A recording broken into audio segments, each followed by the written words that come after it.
Hey guys, hello, hello. Natalie Cutler-Welsh here. I'm here with the lovely Josie from Me Time with Josie. Hello.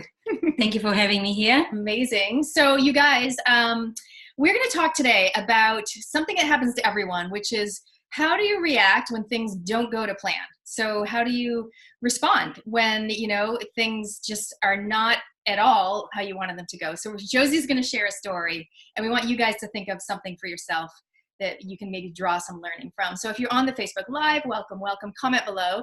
And if you're watching us on the replay, we want to hear your comments too. Well, as you guys know, recently I have participated at the WBFF competition, right? And we're making our own bikinis. And yeah, so what's the WBFF stand for? Oh. Okay, it's a bikini competition. Yeah, it's like best of the best. Okay. It goes towards that way, best of fitness, world best. You get it there. But it's the first one that happens in New Zealand. So you have all the categories. I'm over 35s, bikini competition. So we're beating out bikinis, have to wear those glamorous heels called pleasers. And you can only get them online. So I bought my months in advance, probably 2 months in advance. And they never arrived. And I keep thinking, oh, they will arrive. Oh, it's saying that's going to arrive. And then it showed on the tracking number, it's delivered. I'm like, ooh, it's not delivered. The day before the competition, have you ever heard of Murphy's Law? Unfortunately, yes. Yes. Everything that was to go wrong, it went wrong. From bikini falling apart on beads, shoes not arriving, the dress that I was going to wear, because you have to wear a dress for the gala, it was all damaged on the side. I didn't realize until the day. So everything was going wrong, and I had two options. I could react, or I could act, and I had to act fast. I chose to act. And I think for me, what helps me is just surrounding myself with people that are grounded. Because I went to my friend competing, Billy, and I said, Billy, the shoes is not arriving, and I'm a size 6, and nobody is a size 6. She knew somebody that was a size 6. She lived about an hour and a half. So that friend is coming, rescuing me with shoes and dress. She's also my size on dress to wear at the evening, and her car breaks down.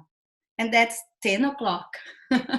So an hour away, I drove to rescue her that was rescuing me. And the lesson that I take from it, in the end, no point in panicking, no point in crying about. You can just act, and you can be positive about it and laugh about it. We had a good laugh on that night when we sat in the lounge at 11:30, still needing to beat bikinis. But we knew we were going to get there, and we're going to have everything together, because we didn't just froze in front of a circumstance. We act, and we had to act fast. I like the way you use the term act, because it's like, it's not act like pretend everything's fine. It's act like action. Like, okay, what are we going to do? How do we fix this? It's take action. Yeah. Which is awesome. So I want you guys to think of something. It might, your example might be totally different. I imagine it might be. But think of your own example of something that's happened recently where it didn't go to plan, and have a think about how you reacted. How did you respond? Brene Brown is amazing with this. She does a lot of work around how do we armor up, in times of challenge. And some people will explode, like angry, like, oh, why does things like this always happen to me? They'll do that, or they'll do blame, like pointing the finger. Or they'll point the finger at themselves, like, gosh, what was I thinking even entering this bikini contest, that kind of thing. And other people will, they'll just, they'll freeze, like they'll be like head in the sand, like I can't deal with it, right? And other people will be like, what you did is take action, go, you know what, this is not ideal, this is completely inconvenient, but I'm gonna take action. And you called your friend and made it happen. And I think when you have your goal clear, and it's not sitting out like, oh, this is not meant to happen, blah blah blah. No, you have your goal clear, like, I'm gonna achieve. Yes, Murphy's Law is happening right now, but I am going to succeed, and I am going to get there. I think that's a positive approach, and it takes having the right people around you to surround. And that's why it's important to surround yourself with positive people that will help you to also get to that mindset, calm you down, and help you see the picture the light under the tunnel.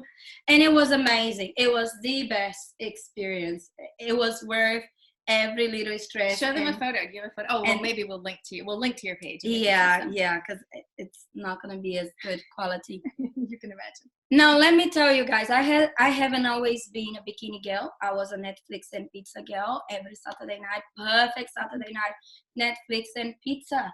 And until I realized, I don't know if you ever watched the 24 TV series. It's 24 hours, 24 episodes. So when you watch about season 9, you like calculate your hours and you're like, oh my goodness, that's a lot of hours. I could have a whole degree.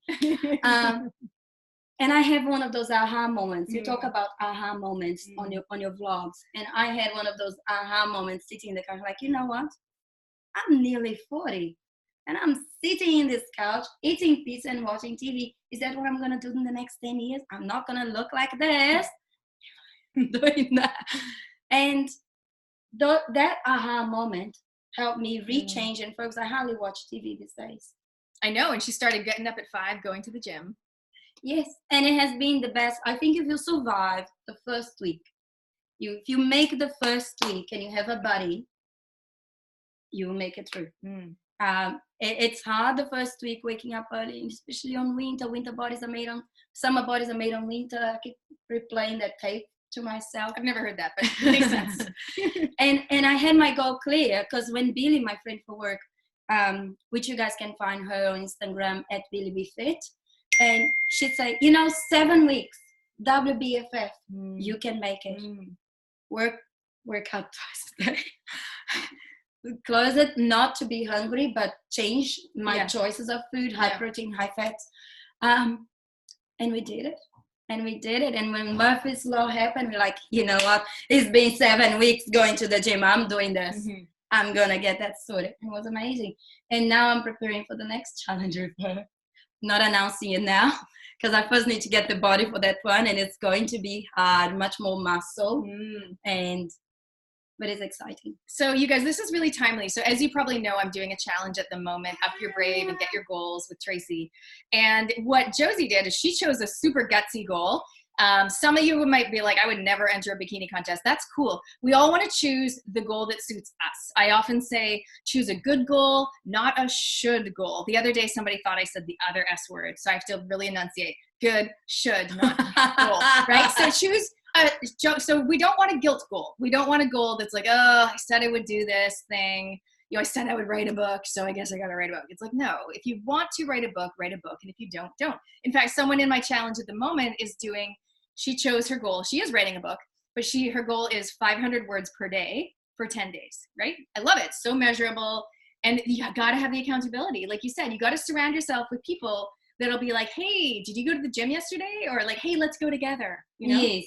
And as you always talk about it, do what it feels good, do what it feels right. If your goal is not feeling good, it's not feeling right, and then you're not aiming in the right direction, you're going to get there. You're not going to have the self-satisfaction of having achieved something for yourself. It has to be something that you want.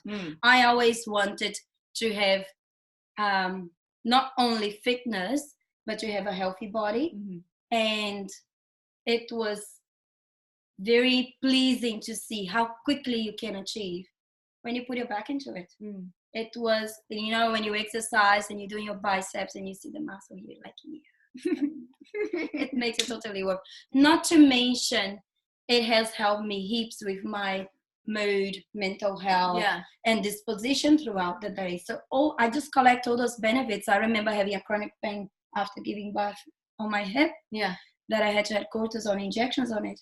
After starting the gym for this specific exercise, because we isolate the muscle, it's gone. Awesome. And it was 7 years of pain gone. Crazy. Yeah. There you go, you guys. Just sidetracking here. For any chronic pain, do a bikini contest. You're all set. But anyway, we want to hear from you guys. What is your gutsy goal? I'm interested. If you've got a gutsy goal that you're working on at the moment. One of the things I said in the group is I find business goals super easy. Like the other day, I'm like, oh, I haven't published a few of my Impact Entrepreneur video interview episodes. I could just get that done in like 1 or 2 hours. Like I rock that out. But I find the personal goals, so we're going to transition into talking about me time in a second. But I find the personal goals, like things that benefit me but not my business, harder to prioritize. And I think a lot of people in their own way find themselves, the things that benefit them personally, and not necessarily other people, harder to prioritize. Do you find that? It's hard to focus on ourselves when we're so busy focusing on career, focusing on children, on what other people are expecting. We trying constantly to live to expectations, if it's our expectation or if it's somebody else's expectations. And it's hard to focus on ourselves. That's when me time comes to play. It's about pinning it in to find the time to recharge and to rediscover who are you changing to, checking with yourself, your emotions, especially, you know, am I okay with this? Why did I react? Why did I react? I didn't act on that. It's understanding a little bit of self, and you can only do that if you take time aside to do that. There is a workshop coming along. Yay! And we're gonna call it Daycation. We have talked about this before, and it's coming soon, probably beginning of next year. So when you are all tired of your children at home, say, hey, husband, me time. Somebody take these me children time. away. Me time. Don't book me in. So it's coming beginning of next year during the holiday time, and it's going to be about rediscovering, how to rediscover self and take action towards the new you and where you want to be, setting those gutsy goals for future. Because beginning of the year, time for goals that you will achieve, not time for goals that you park it aside and not achieve. I know, and what you were mentioning before about sometimes people are transitioning, you know, through maybe not grief, but like changes with relationship or health or whatever, job. And it's like, this is the time to, I use the phrase a lot, like reintroduce yourself, right? So it's like the time, so Josie's going to help you figure out, how do you want to show up? Like, she has changed, you know, the way she shows up physically, but also, you know, mentally. Yes. How do you want to show up, and then reinventing yourself, but also then reintroducing yourself to the world? Because I think sometimes when you look at the goal, for example, going back to WBFF, look at all those girls, how they look, you know, they have worked out years. And I'm like, I have 7 weeks. What can I do? Every day, gym. So you take little steps towards your goal. And when you get there, you're actually happy and satisfied with what you have achieved. So setting a goal doesn't mean you jump straight into it. You take your steps to get there. Yeah. And it's about knowing what steps to take and how to get there. So you're also not building extra stress and anxieties upon yourself. And if it's enjoyable, if it's bringing you pleasure and you're happy doing it, why not? January is such a good time to do that too. So a bit of pampering though as well, right? Oh yeah. I was wondering, because she's so good at makeup. I'm like, are you going to teach us how to do makeup techniques? I am looking. You guys can comment below what type of pampering you want, but definitely makeup, some facials. Who doesn't love that? For the ladies that likes nails, I do. So comment below what you actually want to have on your pamper. You know, the good old chocolate and wine. We all need that. And if you are high fat like me, we'll be like cheese platter. Sounds good. Sign me up. Awesome. Okay, guys, so stay tuned for information, the link, the info, the date, and we'll check back in later. We want to see your comments about how you react when things don't go the way that you planned. Thanks for joining us. Bye.